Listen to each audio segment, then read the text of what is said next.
नमामि शम्भुं पुरुषं पुराण नमामि सर्वज्ञमपारभावं नमामि रुद्रं प्रभुमक्षयन्तं नमामि शर्वं शिरसा नमामि देवं परमव्ययम् उमापति लोकगुरुं नमामि दारिद्र्यविदारणं नमामि रोगापहरणं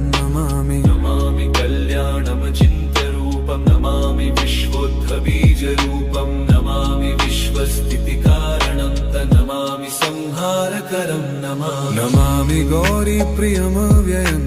नमामि नित्यं क्षरमक्षरं नमामि चिद्रूपममेयभावं त्रिलोचनं तं शिरसा नमामि कारुण्यकरं भवस्य भयङ्करं वापि सदा नमामि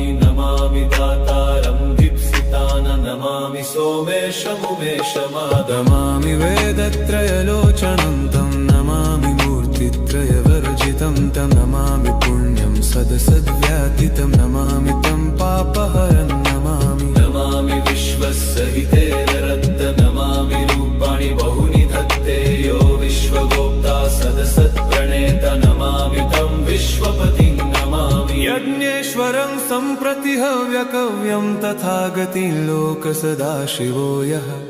आराधितो यश्च ददाति सर्वा नमामि दानप्रियमिष्टदेवं नमामि सोमेश्वरं स्वतन्त्रम् उमापतिं तं विजयं नमामि विघ्नेश्वरनन्दिनाथं पुत्रप्रियं शिरसा नमामि देवं भवदुःखशोकविनाशनं चन्द्रधरं नमामि